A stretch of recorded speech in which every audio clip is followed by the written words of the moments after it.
À court terme, en fait, parce qu'on ne peut pas sacrifier une génération à qui on a mis cette étiquette de génération sacrifiée.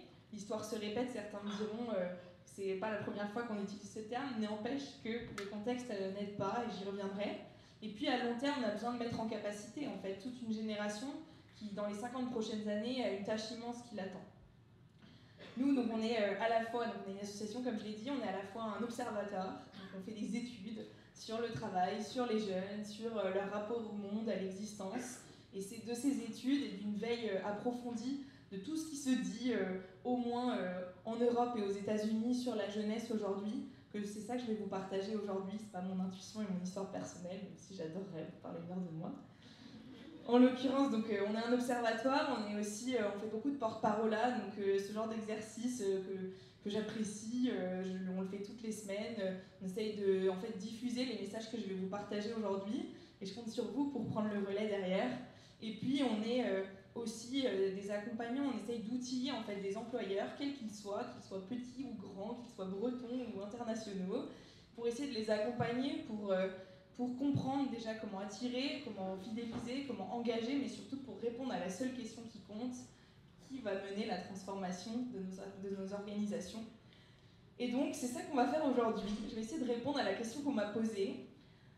Et les jeunes dans tout ça, leurs attentes du monde du travail. Déjà, la question en elle-même, j'ai envie de la travailler un petit peu, faire reprendre ma casquette d'étudiante. Les jeunes, déjà, de quoi on parle? Les jeunes, cette catégorie historique qui se répète sans fin, et qui pourtant veut tout et rien dire. Les jeunes dans tout ça, dans tout quoi, donc j'y reviendrai. Et puis leurs attentes, comme si ils avaient des attentes homogènes dans un monde du travail qui a changé. Donc j'ai envie de vous partager un petit peu ma grille de lecture du sujet. Pour vous donner, donc j'ai pas de slide comme vous voyez, je pense que vous en avez déjà eu assez aujourd'hui, puis pour créer un moment un petit peu plus intimiste, et donc je vais quand même vous guider tout au long de ma démonstration. Aujourd'hui, ce que je vous propose, c'est d'abord de vous dresser le contexte, de poser ces définitions, de rentrer, qu'on parle tous la même langue en fait quand on parle de jeunesse et de travail. Ensuite, je vais essayer de vous montrer l'impact que ce contexte, que leurs attentes ont sur l'entreprise, sur l'employé, les employeurs que vous êtes, et puis vous proposer quelques axes à explorer, notamment d'un point de vue du pouvoir, du management, du terrain, du quotidien, en tout cas des pistes de travail pour faire ce bout de chemin ensemble et aller jusqu'au bout de l'exercice, parce que je ne suis pas que là pour vous donner des informations.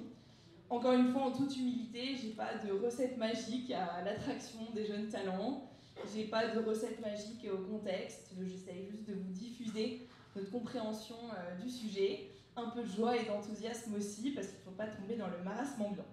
Donc c'est parti, allons-y. Pour commencer par ce contexte, ce sera probablement la partie un peu déprimante de mon discours, mais elle est importante et je tiens à vous la partager. Mais déjà, en fait, pour reprendre un petit pas de recul, la notion de jeune au travail, elle émerge, donc probablement pas depuis 10 ans, mais en tout cas, elle s'est cristallisée avec l'arrivée d'une génération, les millennials, la génération Y, qui fait ses premiers pas dans le monde, dans un monde qui a changé, un monde où le digital a changé toutes les règles, où de nouveaux modèles économiques apparaissent, où le deal qu'on fait avec l'entreprise, notre rapport au travail est complètement transformé.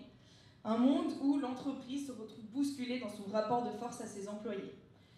Déjà, on commence à parler de génération Y, millennials, etc., etc. Et ça n'a pas changé aujourd'hui d'un terme qui est très à la mode, qui est pratique, mais qui a toutes ses limites. Génération, pour vous rappeler, c'est une cohorte d'âge qui est façonnée par des événements d'époque qui, soi-disant, lui donneraient des traits caractéristiques. Par exemple, le digital, naître avec un portable dans la main, ça a un impact forcément sur qui on est. Ou Charlie Hebdo, ou commencer sa vie active confinée. Ces événements-là qui façonnent, en fait, qui sont universels au sein d'une cohorte d'âge et qui permettent, soi-disant, de structurer un rapport au monde, un rapport aux autres, un rapport au temps, qui est particulier.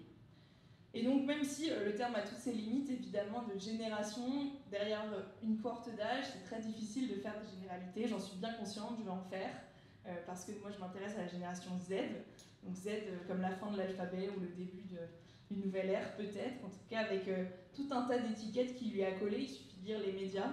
Encore, je crois, il y a 3 jours, j'ai vu dans les échos 10 choses que vous pensiez connaître sur les Z, etc. Bon, ça revient sans doute sans cesse. Et ces étiquettes à foison, ces clichés qu'ils sont tant fainéants que têtus, que sacrifiés, que digitaux, que woke, que... Bref, on pourrait en trouver plein. J'ai quand même envie qu'on réaccorde nos violons. Qu'est-ce que ça veut dire être jeune? C'est quoi la jeunesse avec un grand J? Et c'est quoi la jeunesse dans toute sa pluralité, son hétérogénéité, pardon. La jeunesse, pourquoi? Parce que c'est une loupe, en fait, sur le reste de la société. Les jeunes, c'est une façon de comprendre l'époque, de comprendre leurs réactions, leurs attentes. C'est une façon de regarder chez toutes les générations ce qu'il est en train de se passer, dans toute une société ce qu'il est en train de se passer. C'est pour ça que moi je m'y intéresse, c'est pour ça que je vous propose aujourd'hui cette grille de lecture, non pas pour faire des jeunes une catégorie à part un peu étrange, mais parce qu'ils nous disent beaucoup sur tous, et qu'en fait notre approche elle est intergénérationnelle, elle est transverse, elle est commune, elle est décilotée le plus possible. Donc, génération Z, en fait, de quoi on parle? Encore une fois, je vais vous demander d'essayer de différencier les effets dits d'âge des effets de génération. Un effet d'âge, c'est globalement, j'ai 20 ans, je suis énervé contre mes parents, je veux m'affranchir du système. En fait, globalement, je pense que vous êtes tous passés par là, pour ceux qui n'ont plus 20 ans. En l'occurrence, l'effet d'âge, c'est des moments de vie par lesquels on passe tous.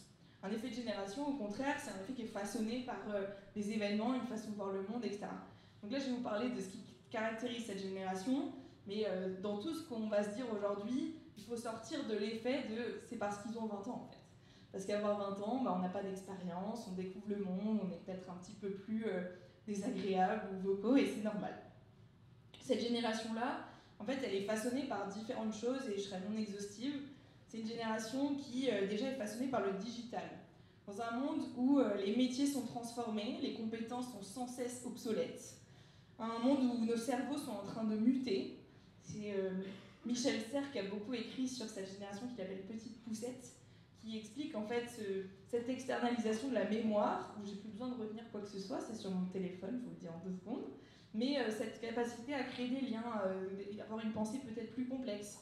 En tout cas, nos outils sont en train de changer notre façon même de réfléchir. Ça implique aussi une attention beaucoup moins importante. Ça implique aussi un rapport au temps, dans l'immédiat, dans l'ici et maintenant, qui forcément va impacter le reste des dimensions de notre vie. C'est un nouveau rapport aux autres aussi, forcément façonné par le digital, par la pandémie, par le fait de créer du lien à distance. C'est un nouveau rapport à l'existence, où j'ai besoin d'avoir du sens, j'ai besoin d'être utile, encore plus que du sens. J'ai besoin de sentir à quoi je sers et de savoir répondre à cette question tous les jours. Et puis c'est un nouveau rapport au temps, un rapport au temps où à court terme, j'ai envie de faire des choses, comme je vous le disais, j'ai envie d'agir, j'ai cette urgence dans le ventre, et en même temps, à long terme, l'horizon est bouché. Je regarde ce que je lis dans les médias, je lis sur la crise climatique, je m'informe, je me forme, et puis demain ne sera pas meilleur, et c'est déprimant.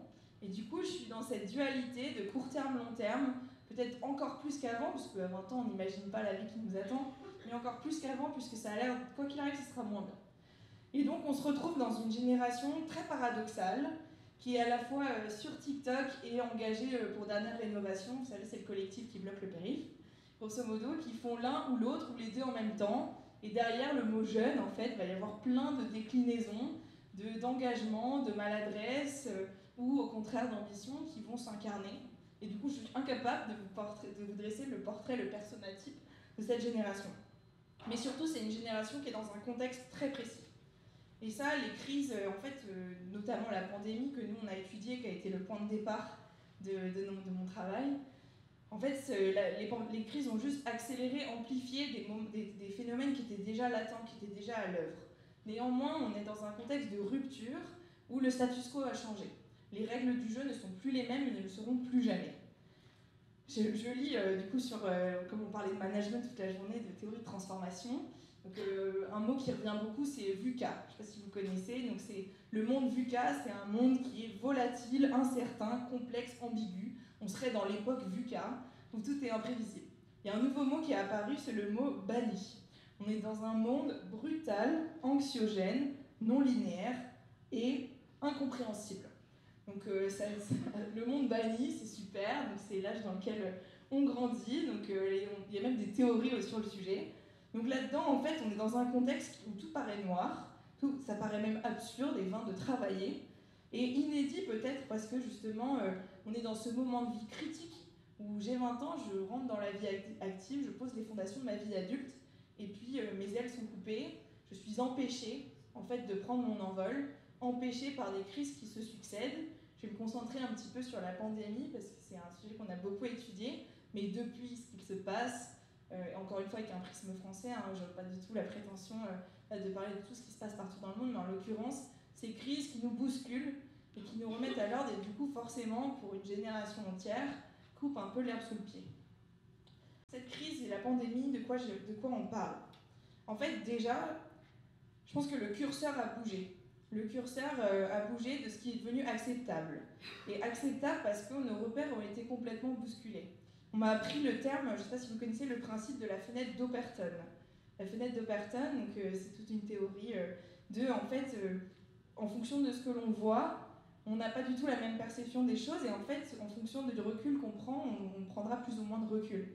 En l'occurrence, le curseur est en train de bouger, par exemple sur la question climatique, ce qui était inacceptable à entendre il y a 3 ans même. Aujourd'hui, le curseur a bougé, c'est beaucoup plus simple. Pour ma part, moi je dialogue tous les jours ou très souvent avec les dirigeants d'entreprises, les directions de ressources humaines. Ce que moi je suis capable de leur dire sur la question climatique passe beaucoup mieux parce que derrière mes camarades sont en train de bloquer le périph'. Et donc ce que eux disent paraît complètement fou et moi ce que je raconte avec mon grand sourire et puis des principes derrière, en fait ça passe beaucoup mieux. Aujourd'hui, et qui a été complètement alarmant pendant la pandémie, c'est une détresse qui est financière, qui est scolaire et puis qui est psychologique. Pour vous donner quelques chiffres, une détresse financière, c'est quoi? C'est une paupérisation croissante de nos générations les plus jeunes. C'est 56% des jeunes qui cumulent 2 emplois, parfois par choix, c'est les slasheurs, tous ces nouveaux modes de travail que vous connaissez bien, mais c'est aussi pour beaucoup une nécessité parce que je n'arrive pas à finir mes fins de mois. C'est une détresse qui est scolaire dans un monde où plus d'un jeune sur 5 est ni scolarisé ni en travail, donc les NEETs, si vous connaissez l'acronyme. C'est une détresse en France pendant la pandémie, c'est 8 jeunes sur 10 qui ont décroché à l'école, et un décrochage qui a été critique pour 38% d'entre eux. Et là, je parle des plus diplômés, enfin je parle des plus âgés, donc ceux qui étaient entre guillemets presque dans la vie active. Je ne vous parle même pas des plus jeunes qui étaient en primaire et qui ont eu leur apprentissage complètement coupé. Et puis, c'est une détresse qui est psychologique. C'est une anxiété croissante, une anxiété, à la fois une fatigue qui est très grande, mais aussi une anxiété en fonction des études. Et là, je pourrais vous sortir plein de chiffres, mais c'est entre 40 et 80%, soit tous les jours, soit tous les mois, etc. C'est des taux de suicide qui explosent, avec le suicide comme première cause de mort dans plus de 100 pays du monde pour les 15-24 ans. C'est 2 fois plus de morts du suicide aux États-Unis que de Covid en 2020. Donc c'est beaucoup d'éléments à prendre en compte qui sont d'autant plus durs qu'on en entend peu souvent parler, ou dans un coin de page, dans un média, de la détresse des hôpitaux par exemple pour absorber les problèmes de santé mentale de beaucoup de jeunes. Ce que je vous dis chez les jeunes particulièrement, évidemment, ça se passe dans toutes les sphères de la société, chez tout le monde en fait, mais c'est particulièrement critique pour eux alors qu'ils posent les fondations de leur vie. C'est mon moment de dépression comme je vous l'ai dit. Mais le tout sur un fond de crise climatique, je ne vais pas vous faire un cours sur le climat, c'est pas mon rôle, il y a tout qui est disponible, et je pense qu'on n'est pas là à faire le constat aujourd'hui. Néanmoins, quand on regarde l'impact que ça a sur les jeunes, une étude qui a été menée dans plus de 10 pays du monde, de l'Inde à la Chine, aux États-Unis, en passant par l'Europe, montrait que plus de 75% des jeunes interrogés sur un panel énorme se disaient effrayés pour l'avenir. 45% se disent éco-anxieux au quotidien. Ça nous révèle quelque chose quand même au fond, de personnes qui vont entrer dans nos boîtes, qui vont commencer leur vie en fait, et qui rentrent avec tout ce bagage-là. Évidemment, je grossis le trait exprès, c'est pas aussi caricatural que ça, mais je pense que c'est important de l'avoir en tête quand on parle de jeunesse aujourd'hui, c'est dans un contexte précis. Et dans tout ça, donc, pourquoi travailler en fait?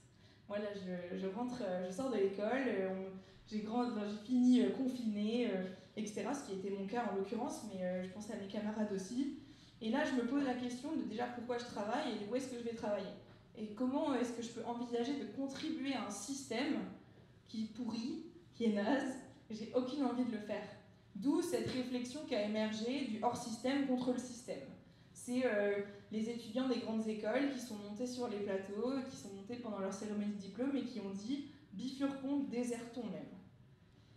Et donc, on se pose la question, moi je suis beaucoup, on a organisé un événement, c'était Adhérer au bifurqué, mais c'est des titres qu'on retrouve beaucoup dans les médias depuis ces prises de parole. Est-ce que je m'engage dans le système, donc je contribue à quelque chose de pourri, ou est-ce que je sors et je vais élever des chèvres dans un tiers-lieu, dans le Larzac ou dans le jardin de la coloc? Mais grosso modo, c'est une réflexion que j'ai déjà travaillée. Pourquoi? Pourquoi est-ce que je vais perdre mon temps dans un monde où rien n'est possible? Et pourtant, quand on regarde précisément ce que nous dit cette jeunesse, elle ne rejette pas le travail, au contraire. Alors qu'elle ne croit plus en rien, plus dans les médias, plus dans la politique, enfin bref, je ne vais pas vous faire la liste de tout ça. C'est assez particulier, c'est une des premières générations à se sentir à part. Donc à part, il y a tous les sujets de je me sens pas vivre à la bonne époque, je me sens anxieux, etc.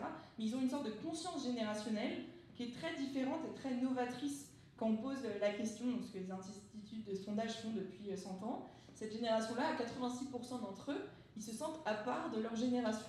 Ils ont confiance en eux pour changer le monde. Alors c'est peut-être, ça s'incarne peut-être de manière un petit peu cocasse dans vos entretiens d'embauche, mais c'est vrai, ils ont cette conscience-là de je peux bouger les choses, je sens que je vais être utile, et donc j'ai envie de le faire. Et ils croient au travail. Bon, pas tous évidemment. Ils croient au travail pour beaucoup d'entre eux comme une façon d'avoir de l'impact. Ça c'est très important, nous on l'a vu dans une étude qu'on a fait sur l'intergénérationnel. Pour 52% d'entre eux, c'était le premier levier, après la politique, après l'engagement associatif, après tous les leviers traditionnels d'engagement, le travail numéro 1 comme levier pour mener le changement. Parce qu'aussi on se rend compte qu'on a beaucoup plus d'impact dans une structure que tout seul. Donc il y a aussi ce sujet-là de comment est-ce que je peux diffuser, démultiplier mon impact, et ça passera probablement par l'entreprise. Donc là, on en vient à ma deuxième partie, comme je vous l'ai annoncé, après un portrait du contexte qui, même s'il est sombre, en fait, moi je vois le verre à moitié plein, d'une opportunité de tout réinventer, de réécrire les règles du jeu, de poser les fondations, de commencer d'une page blanche avec les apprentissages du passé.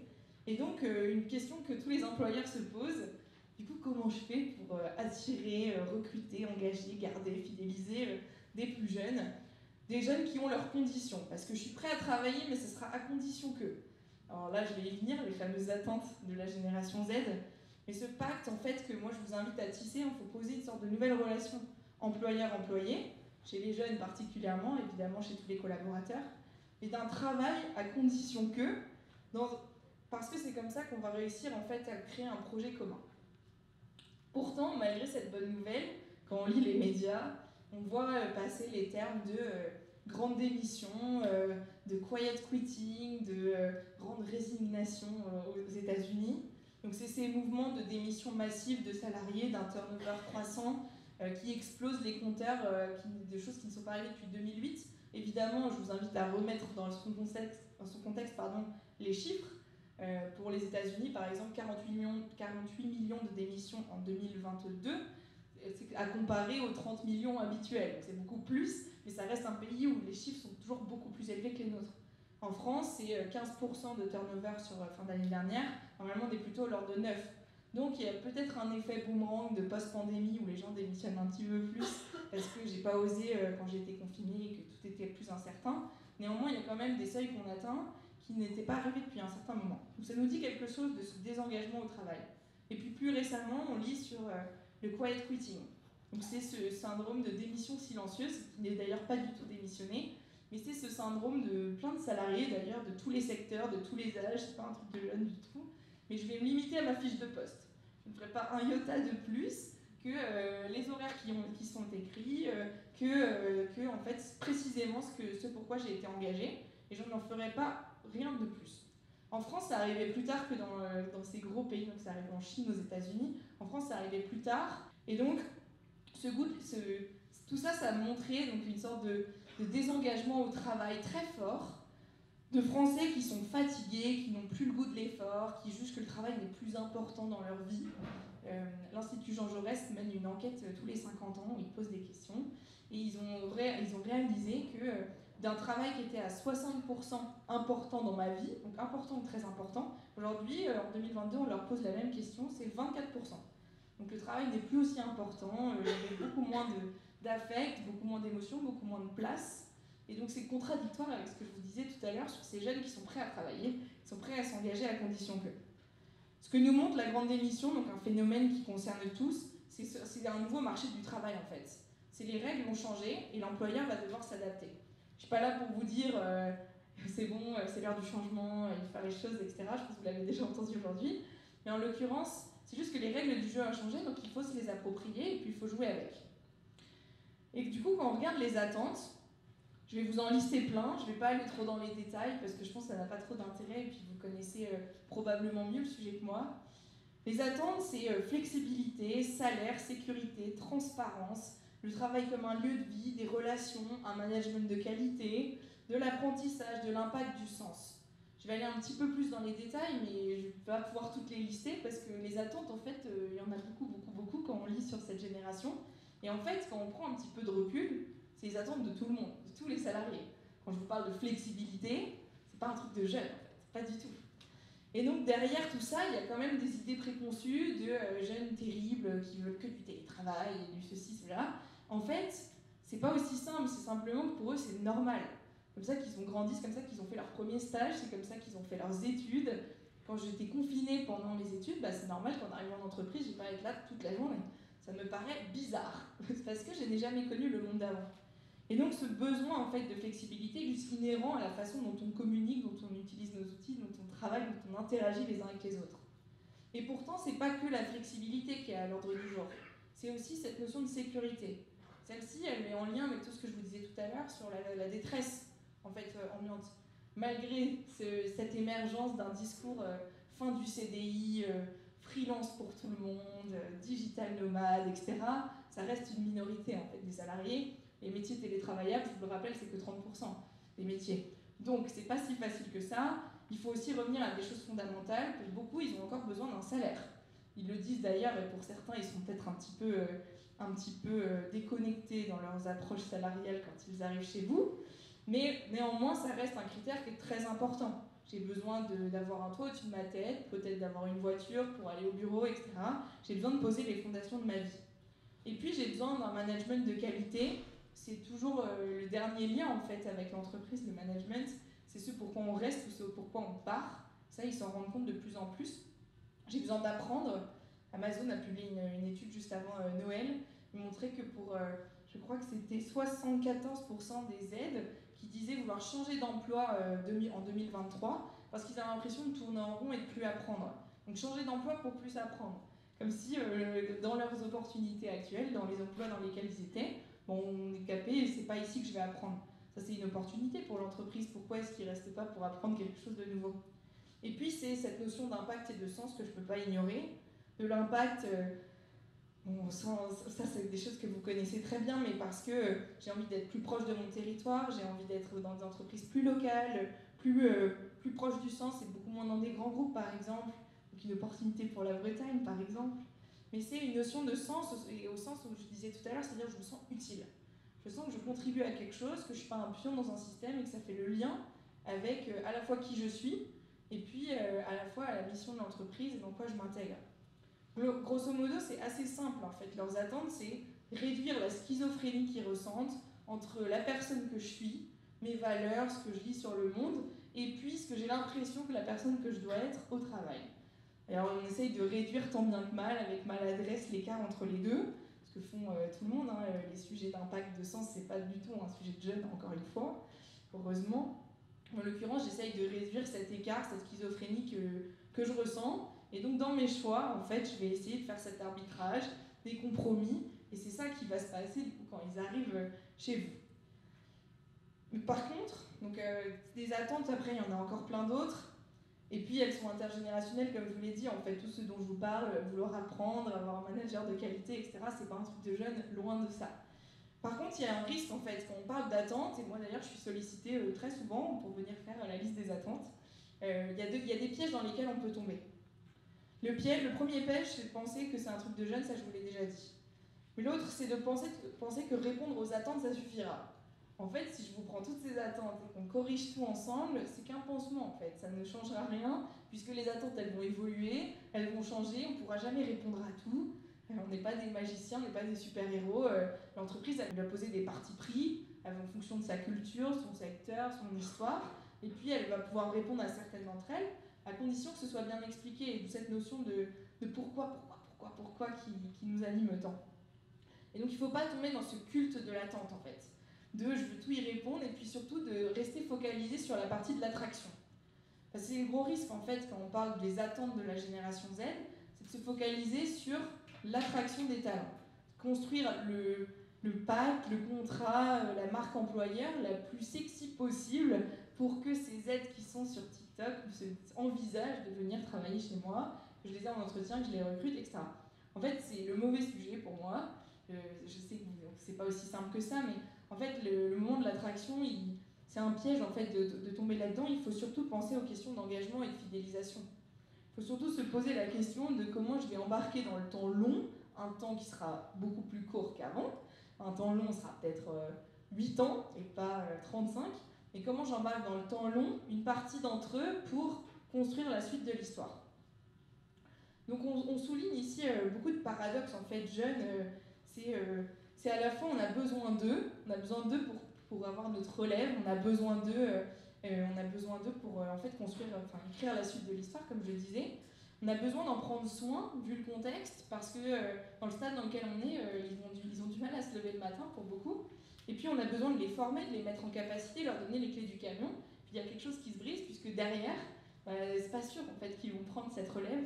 Et puis l'autre paradoxe, c'est qu'on attend des jeunes beaucoup. On me dit non mais les jeunes ils sont à fond là sur le climat, ils vont arriver, ils vont tout chambouler, etc. En fait ça doit commencer déjà maintenant. Et puis on ne peut pas attendre que les jeunes grandissent en fait.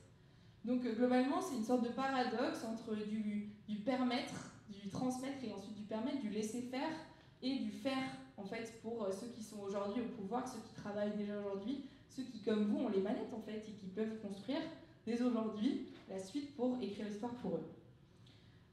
Moi j'aime bien parler de pacte et puis je rentrerai sur ma dernière partie, donc après ce moment de rapport au travail, sur les leviers que j'ai envie de conseiller, d'actionner, en tout cas sur les pistes de réflexion que j'ai envie de partager avec vous. Moi j'aime bien parler de pacte en fait, de comment on construit une nouvelle relation entre entreprise et salarié. Et je dis bien salarié, je dis pas forcément jeune, parce que en fait l'intergénérationnel comme tout, on peut le voir de deux façons. On peut travailler spécifiquement sur ce qui concerne les jeunes et les seniors par exemple. Donc évidemment les moments de vie sont différents, donc on va faire des choses spécifiques à des juniors stagiaires alternants et des choses spécifiques à des pré-retraités disons qui préparent la sortie. Mais l'intergénérationnel on peut aussi le voir avec un autre prisme. C'est aussi une façon de faire pour tout le monde. On retrouve les mêmes sujets que sur toutes les questions de diversité. Et donc un nouveau pacte entreprise-salarié que moi j'aime bien décliner sur 3 aspects.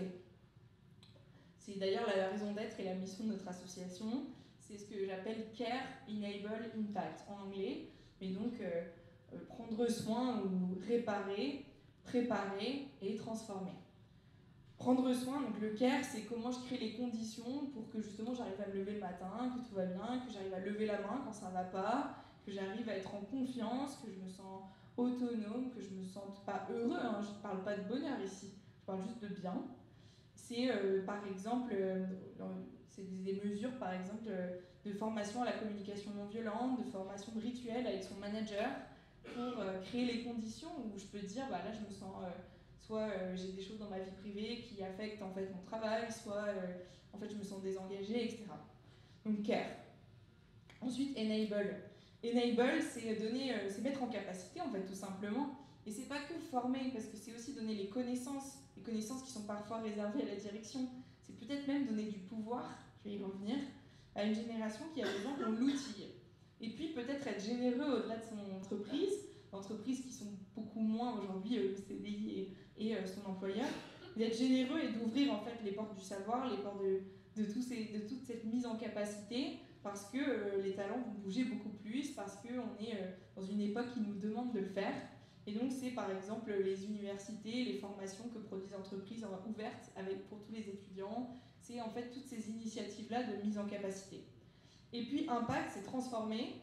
Loïc ne l'a pas raconté tout à l'heure, mais ENAF par exemple, ce qu'ils font, c'est qu'ils embarquent 5-6 jeunes qui choisissent tous les ans et ils le font avec eux tout le tour de la proposition de leur chaîne de valeur.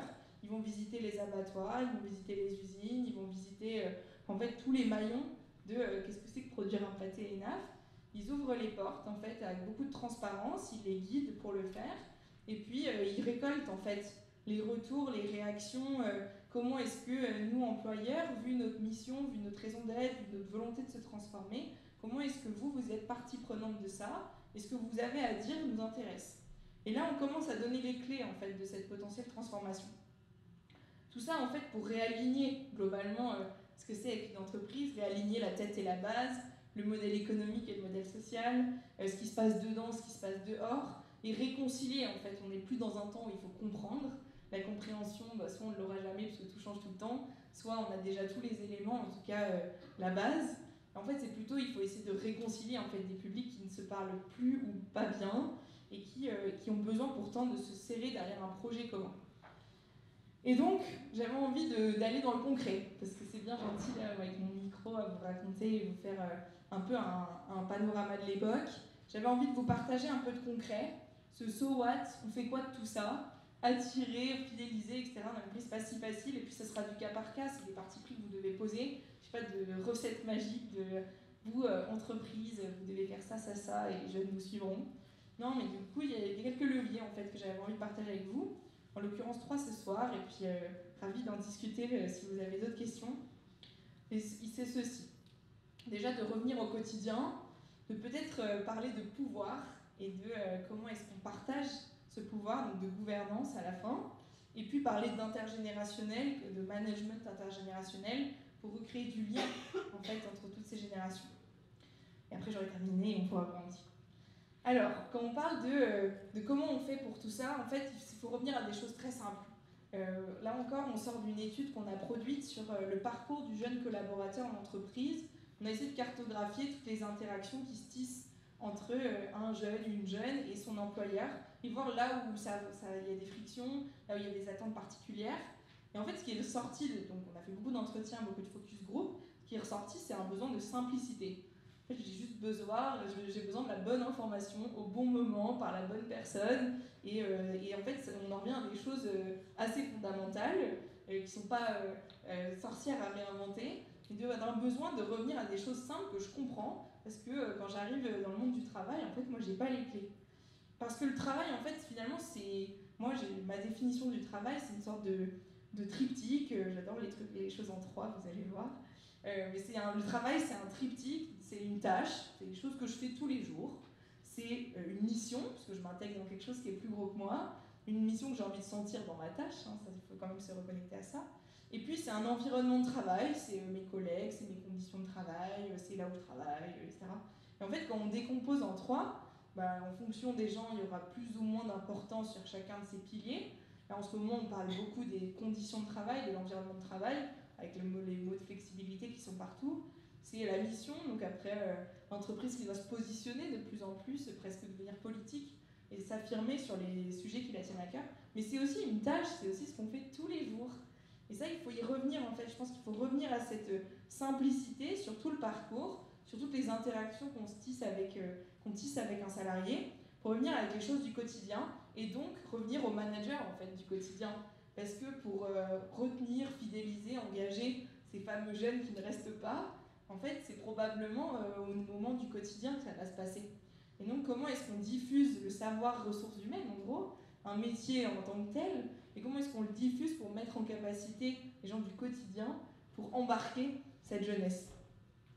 Donc, on revient à des choses très simples, avec quelques préceptes que je retiens de tous mes échanges avec ces jeunes dans nos études. Déjà, no bullshit, transparence totale, j'y vois clair en fait derrière ton petit jeu. Pourquoi, donc pédagogie, humilité aussi, qui eux n'auront peut-être pas, mais il faut passer au-dessus.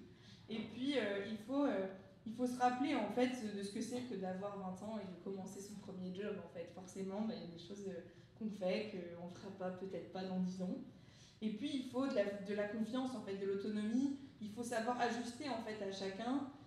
Pour beaucoup d'entre eux, c'est des feedbacks permanents, de me dire tous les jours, ouais, c'est bien ce que tu as fait aujourd'hui, etc., ou ça c'était moins bien. En fait, c'est comme ça que je progresse, comparé peut-être à d'autres modes de fonctionnement, où j'ai besoin de voir qu'à la fin du projet, qu'ils me fassent confiance d'ici là. Et bon, là je caricature, c'est pas un truc de jeune, hein, mais en fait de comprendre en fait comment chacun fonctionne pour peut-être faire du sur-mesure malheureusement, mais aller dans le détail du quotidien en fait de qu'est-ce qui fait mon travail tous les jours. Et donc en fait trouver le bon équilibre entre le faire soi-même et puis le laisser faire chez ces plus jeunes, de ce pacte à écrire. Donc je parlais du pacte tout à l'heure de l'entreprise salariée, un pacte qui est à la fois moi et mon équipe, moi et mon manager, un pacte de comment je fonctionne, c'est quoi les règles du jeu, quel est notre objectif commun, etc. Qui est peut-être difficile et laborieux au début, mais qui permet en fait d'embarquer tout le monde dans une mission commune. Le deuxième sujet, après ce quotidien, c'est le sujet du pouvoir. C'est un sujet que j'affectionne particulièrement en ce moment, parce qu'on publie le 15 février, si vous allez sur notre site, vous le trouverez, notre prochaine étude qui est sur jeunes et pouvoir, sur la gouvernance, en l'occurrence sur les dispositifs qui ont émergé sur les 10 dernières années, de comment j'associe des jeunes à ma prise de décision. Donc c'est, si vous en avez entendu parler, c'est l'exemple des shadow boards, donc c'est sorte de faux COMEX qu'on constitue de jeunes qui sont là pour challenger la stratégie du COMEX existant. C'est du mentorat inversé pour créer des liens de personnes qui ne se rencontrent pas. C'est en fait comment est-ce que je peux diffuser, au moins dans l'information, le pouvoir de mon entreprise et impliquer les premiers concernés dans l'écriture de la suite. Ce qui avait tout son sens avec l'avènement du digital, où les jeunes qui grandissent avec, entre guillemets, peut-être une vision différente des choses, qui a tout son sens dans une sorte de regard frais en fait, tout simplement, d'avoir autour de la table des gens qui vont voir des choses qu'on ne voit pas parce qu'on est trop la tête dans le guidon, on a trop les nez englués là-dedans. Et donc comment est-ce qu'on peut impliquer des jeunes dans l'exercice du pouvoir de son entreprise? Ça a tout son sens aujourd'hui, même si le bilan est très mitigé de tous ces dispositifs qui ont émergé sur les 10 dernières années. Le bilan est mitigé, pourtant je pense que ça a vraiment tout son sens encore aujourd'hui, dans une mission qui est tellement importante où il faut embarquer toutes les parties prenantes. Et peut-être que ce n'est pas une gouvernance dite jeune, hein, c'est une gouvernance intergénérationnelle, où on implique autour de la table toutes les personnes qui sont concernées. Donc en fonction de l'entreprise, si la moyenne d'âge est à 20 ans, une gouvernance qui a 20 ans de moyenne d'âge. En fonction des métiers, en fonction... Et en fait, garder ces principes de diversité, parce que c'est ça qui va permettre d'éclairer les signaux faibles et de penser un monde banni, comme je le disais tout à l'heure, qui est impossible à faire, mais qui pourtant, on peut réduire les zones d'incertitude. Tout ça à condition pourtant de bien le faire, parce que monter un organe de gouvernance, en fait, moi, ce qu'on a observé, c'est que c'est pas très facile, en fait. Déjà, ça prend beaucoup de temps, ça prend beaucoup d'argent, ça demande beaucoup de ressources. Ça implique de former les gens qui sont sélectionnés, parce qu'on n'a pas toutes les infos. Quand j'ai, je sais pas, 28 ans, je suis là depuis 3 ans, mais dans ma BU, bah forcément, j'aurais peut-être pas le recul pour penser à tout. Il faut former, il faut communiquer pour que ce soit bien compris à la fois au sein du dispositif et en dehors. Il faut bien le cadrer, il faut valoriser, et puis il faut incarner pour que en fait, tout ça, la mayonnaise prenne en fait. Donc partager le pouvoir, c'est pas si simple. On en parlait tout à l'heure aux différents moments de la journée, de comment est-ce que j'embarque en fait, et quelle est la place du dirigeant, de la dirigeante dans tout ça. Il y a une façon, je pense, de le faire, ça sera propre à chaque entreprise, à chaque objet, et c'est vraiment l'intention en fait qui va compter. Pourquoi est-ce que j'implique des jeunes dans cette stratégie? Il faut qu'il y ait un objectif clair, une mission claire, etc. etc. Du coup, la gouvernance, pour moi, c'est une sorte de miroir de l'entreprise qu'on choisit de constituer, au-delà des organes de gouvernance classiques hein, qu'on ne peut pas toucher aujourd'hui. En tout cas, c'est pour moi un levier très puissant pour en fait challenger, mettre en perspective, voire déléguer, voire mettre en capacité un exercice du pouvoir qu'en fait on va essayer d'engager une partie de ces jeunes dans l'exercice en fait de la suite. Et puis enfin, dernier levier que j'aurais envie d'explorer avec vous, le levier de l'intergénérationnel, j'en ai déjà parlé un petit peu, mais de l'importance en fait de mettre autour de la table toutes les générations et de sortir de cette opposition millénaire dans laquelle on est. Donc l'étude qu'on a faite sur l'intergénérationnel, si vous avez envie de lire, c'est 38 pages de verbiage de mon côté. Donc l'enquête qu'on a faite, on l'a appelée Jeune con, le vieux fou. En fait c'est ça, et puis les gens se trompent toujours, donc on finit toujours par trouver à son compte. En tout cas, il faut qu'on sorte de cette opposition-là, qui, comme je le dis, il n'y a rien de nouveau en fait. Depuis toujours, s'embrouille entre jeunes et moins jeunes. Déjà à l'Antiquité, Hésiode a écrit, donc Hésiode qui est un philosophe grec, donc en 720 Jésus-Christ, on trouvait des écrits, il écrivait déjà: je n'ai aucun espoir dans l'avenir de notre pays. Si la jeunesse d'aujourd'hui prend le commandement demain, elle est insupportable, sans retenue, tout simplement terrible. Donc ça, c'était en 720 Jésus-Christ. Depuis, il y a des millions d'exemples de jeunes, etc., soi-disant sur des poteries enfouies je ne sais pas où, et puis au fur et à mesure de l'histoire. Cette opposition-là, elle est millénaire, on n'a rien changé, les jeunes et les vieux, ça a toujours été un sujet de débat. Néanmoins, il y a quelque chose d'intéressant qui se passe, c'est que déjà l'opposition, elle est beaucoup moins violente. Quand on prend un peu de recul, qu'on regarde en fait les initiatives, les sujets d'opposition, elle est beaucoup moins violente. Elle est émotionnelle toujours, bien sûr. Beaucoup de sujets de frustration, on ne se comprend pas, on n'arrive pas à se parler. Encore plus aujourd'hui, on ne parle presque plus la même langue, on n'est pas sur les mêmes canaux, les mêmes applications. On est même presque plus mélangés dans la société. Et donc on ne se comprend pas, il y a cette frustration émotionnelle.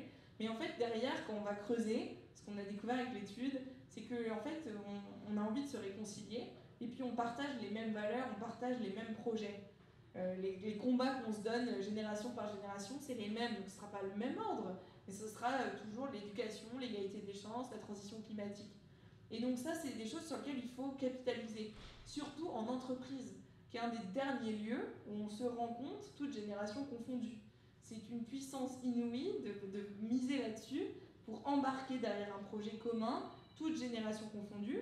Certes, il va y avoir du travail, de recréer cet espace de conversation, de termes des téléphones, de recréer ces espaces de conversation, en fait de sortir de l'émotion pour revenir sur du concret et créer du lien.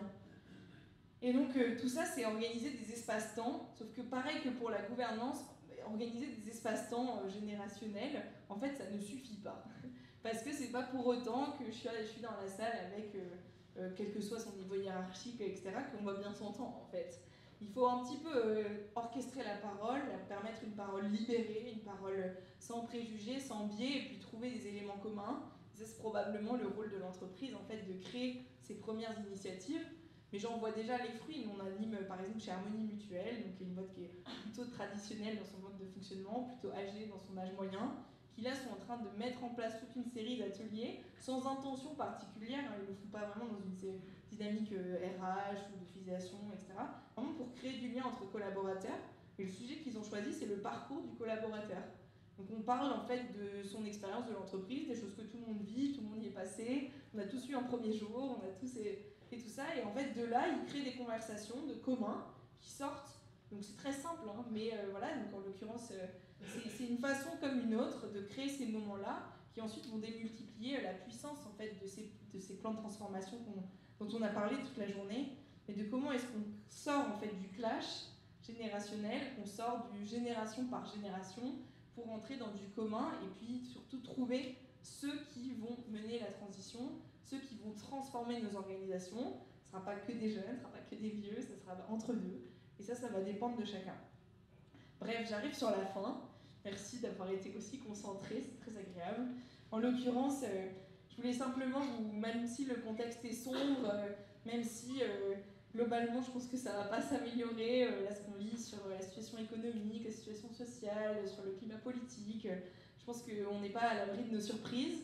En l'occurrence, pourtant, gardons de la joie, si vous êtes là, c'est que vous aimez votre métier, c'est que vous y croyez profondément, cultivez ça et diffusez-le, donnez envie. Il faut avoir du courage, évidemment, ça c'est peut-être le mot de l'époque, mais porter des partis pris, pas de recette magique en fait, il va falloir tenir sur le temps long et le porter avec courage et puis avec beaucoup d'humilité.